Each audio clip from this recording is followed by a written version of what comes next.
सबसे पहले मैं शिव गुरु को, माता रानी को प्रणाम करती हूँ। सभी भक्तजनों को प्रणाम करती हूँ। देखिए, मैं एक गरीब किसान की कहानी सुनाने जा रही हूँ। उनकी एक बेटी थी, वो शिव की आराधना करती थी। उन्हीं के बारे में मैं बताने जा रही हूँ। आप लोग ध्यान से पूरी कहानी को सुनिएगा, तभी समझ में आएगा। देखिए, एक किसान थे, उनकी एक बिटिया थी रमा, जो बहुत बड़ी शिव भक्त थी। वो शिव की आराधना करती थी। छोटी सी बिटिया धीरे धीरे बड़ी होने लगी और रोज़ मंदिर जाती थी। गांव में शिव जी का मंदिर था। उस मंदिर को धुलती, साफ करती, फिर पूजा करती, तब घर आती। उसकी यही दिनचर्या थी। मंदिर धुलते देख वहाँ के जो पुजारी थे, ब्राह्मण थे, उनको हमेशा यही आशीर्वाद देते थे कि बेटी, तुमको दुनिया का सबसे अच्छा पति मिले। हमेशा यही आशीर्वाद देते थे। देखिए, ब्राह्मण जब खुश होते हैं तो आशीर्वाद बहुत अच्छा देते हैं। और वो जो है पुजारी बहुत खुश रहा करते थे। बिटिया धीरे धीरे बड़ी हुई, इंटर पास हुई। जो गरीब किसान थे, उनको पढ़ाने की व्यवस्था नहीं थी। बिटिया की शादी कर दिए। बिटिया शादी करके अपने घर चली गई। कुछ समय में बिटिया को एक बेटा होता है। समय सुखमय हो जाता है, अच्छे से उसकी ज़िंदगी चलने लगती है। तभी उसके जीवन में एक घटना घटती है। उसका पति जो है वो मर जाता है। रमा बेचारी फिर से निसहाय हो जाती है। सारे लोग यही सोचते हैं कि रमा इतनी शिव भक्त थी, इसको रमा नहीं, इसको तो उमा कहना चाहिए। बाकी रमा पे तो दुखों का पहाड़ टूट गया। रमा जो है फिर से बहुत ख़राब कंडीशन में हो गई और वो बेटे को लेके अपनी ज़िंदगी को काटने लगी। कपड़े उपड़े सिलती थी, मेहनत मजदूरी करती थी। ऐसे करके अपने बेटे को पालने लगी, उसको पढ़ाने लिखाने लगी। बेटा पढ़ लिख के नौकरी पा गया और नौकरी पाने के बाद उसकी शादी हो जाती है। शादी उसकी जब हो जाती है तो बहू घर में आ जाती है। फिर से रमा अपने बेटे बहू में भूल जाती है। अपना धीरे धीरे ज़िंदगी उसकी सही से चल रही होती है।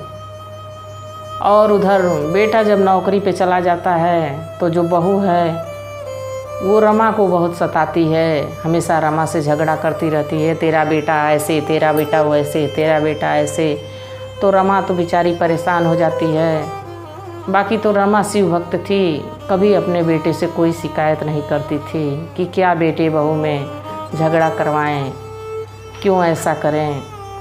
रमा बेचारी सहती रहती थी। उसकी बहू जो थी, जब बेटा घर आ जाता था तो अपने सास के साथ खूब अच्छे से रहती थी। और जैसे बेटा चला जाता था वैसे रमा से झगड़ा करने लगती थी बहू। ऐसे ऐसे समय कटता रहा। एक दिन शाम को जब बेटा आया नौकरी पर से तो उसकी जो बीवी थी वो खूब ज़ोर से चिल्लाती है, कहती है कि सुन रहे हैं जी। तो वो बोला कि हाँ बोलो बोलो भाग्यवान। तो कहती है कि आपकी माँ जो हैं इतने दिन से अत्याचार मेरे पे करती रहती हैं और मैं इनको कुछ नहीं कहती हूँ।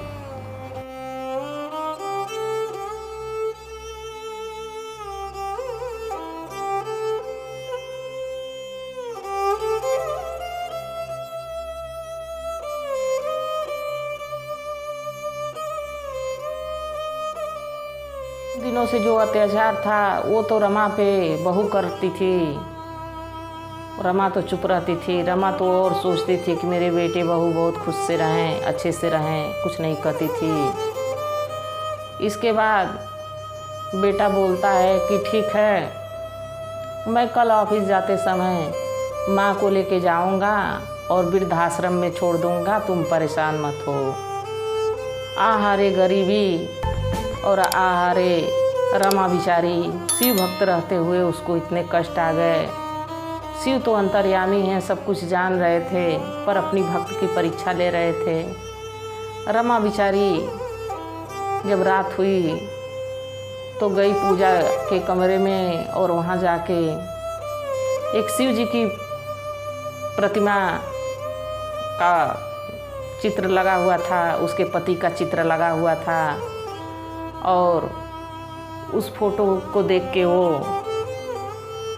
रोने लगी फूट फूट के और अपने पति से कहने लगी कि आप होते तो मुझे वृद्धाश्रम नहीं जाना होता, बेटा जो है बहू चढ़ा दी है, हमको वृद्धाश्रम लेके जाने वाला है, कल हमको छोड़ के आ जाएगा। इतने में आवाज़ आती है कि रमा तुमको वृद्धाश्रम नहीं जाना है, क्योंकि तुम शिव भक्त हो और शिव भक्त को कभी ऐसा कष्ट नहीं होता है। ऐसा है कि तुम रो नहीं, चुप हो जाओ और तुम गांव पे चली जाओ जहां हम और तुम रहते थे, उसी टूटी हुई झोपड़ी में तुम अपनी ज़िंदगी काटना। तुमको वृद्धाश्रम जाने की ज़रूरत नहीं है। तुम तो शिव की इतनी बड़ी भक्त हो कि शिव की इतनी बड़ी महिमा है कि आज हमारी आवाज़ तुमको सुनाई दे रही है। रमा अचंभित हो गई और कही कि आप कहाँ से बोल रहे हैं?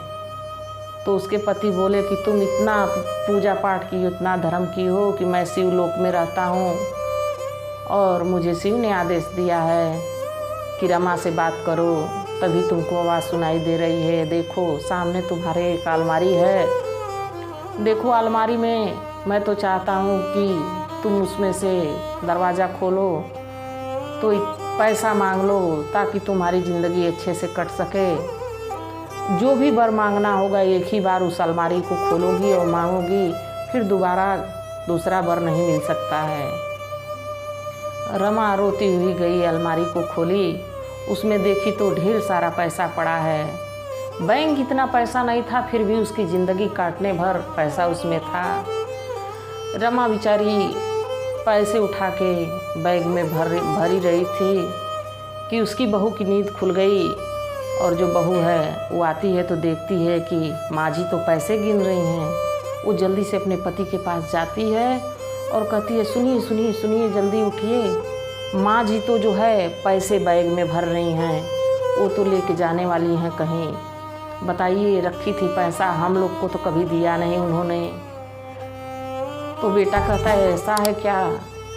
तो बहू कहती है हाँ ऐसा है। बेटा कहता है जाने दो, कुछ मत कहो, कल मैं माँ को लेके जब जाऊँगा वृद्धाश्रम छोड़ने तो माँ से मैं भुलवा के पैसे ले लूँगा। ये कह के दोनों सो गए। सुबह हुई, बेटा जो है वो कुछ साग सब्जी लेने बाज़ार को निकलता है। कुछ ही देर में टेलीफोन की जो है घंटी बजती है और बहू जो है फ़ोन उठाती है बेचारी। फ़ोन जो है उसके कुछ ऐसी बातें उधर से आई कि फ़ोन उसके हाथ से छूट के गिर गया। रमा बेचारी दौड़ते हुए आई, पूछ रही है बहू क्या हुआ, बहू क्या हुआ? बहू कहती है कि आपका बेटा इस दुनिया में नहीं रहा, और भागते हुए वो हॉस्पिटल को जाने लगती है। और माता जी जो हैं रमा बेचारी, वो पैसे से लिए हुए बैग को अलमारी के पास जाती है और अलमारी खोलती है, कहती है हे प्रभु, हे शिव जी, इस पैसे को आप वापस ले लीजिए, इसके बदले में मेरे बेटे की ज़िंदगी दे दीजिए। आहा रे माँ का कलेजा, माँ ही होती है। सबकी माँ बहुत अपने बच्चों से प्यार करती है। दुनिया में सब कुछ माँ के लिए कुछ भी नहीं है, जब तक उसके बेटा बेटी उसके पास रहें, सारा धन वही है माँ के लिए। माँ भी दौड़ते हुए हॉस्पिटल पहुँचती है, भगवान के चरणों में पड़ा हुआ चरण लेकर वो जब हॉस्पिटल पहुँचती है तो अपने बहू से कहती है बहू ये लो भगवान का प्रसाद है, भगवान के चरणों का चरणामृत है, बेटे के मुंह में डाल दो। और बहू लेती है वही जल जो है अपने पति के मुंह में डालती है, और देखिए प्रभु की कृपा, तुरंत बिजली की तरह शरीर में दौड़ने लगता है और तुरंत वो थोड़ी देर में रमा का बेटा बोल उठता है। उसकी आवाज़ सुनकर रमा बेचारी फूट फूट के और ज़ोर ज़ोर से रोने लगती है। कहती है, माँ जी आपका बेटा ठीक हो गया, माँ जी। माँ दौड़ के रमा जो है दौड़ के अपने बेटे के पास जाती है और उसको देख के फिर तुरंत तो पीछे लौट जाती है और कहती, बेटा कहता है कि माँ कहाँ जा रही हो? माँ कहती है, मैं उसी टूटी फूटी झोपड़ी में जा रही हूँ जहाँ मैं और तुम्हारे पिताजी रहा करते थे। मैं वहाँ जा रही हूँ, वहीं मैं रहूँगी। बेटा दौड़ के अपनी माँ का पैर पकड़ के लिपट जाता है, रोने लगता है। माँ हमको छोड़ के कहीं मत जाओ, तुम्हारे छत्र छाया के बिना मैं नहीं रह सकता हूँ माँ। माँ मोहित हो गई अपने बेटे की बात सुन के और वो अपने बेटे के साथ बहू के साथ घर को गई। देखिए माँ जो होती है करुणा की सागर होती है। सबकी माँ ऐसी ही होती हैं, चाहे कोई समझे या ना समझे। देखिए ये कहानी पूरी आप देखिए और अगर जो पसंद आए तो कमेंट करिए, सब्सक्राइब करिए, लाइक करिए।